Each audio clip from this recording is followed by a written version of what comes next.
جب آپ اپنے معاشرے کے اندر بےغیرتی پھیلائیں گی، فحاشی پھیلائیں گی، تو اس کا ذمہ دار کون ہے؟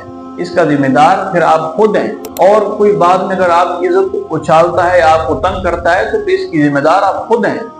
پھر آپ یہ الزام اسلام پر، پاکستان پر نہیں ڈال سکتی کہ پاکستان کے لوگ، اسلام کے اندر جو لوگ ہیں وہ ایسا کرتے ہیں، نہیں، بلکہ جب آپ اپنے آپ کو ایسا پیش کریں گی معاشرے کے اندر، تو پھر اس کا ذمہ دار، اس کی قصوروار آپ پھر خود ہوں گی۔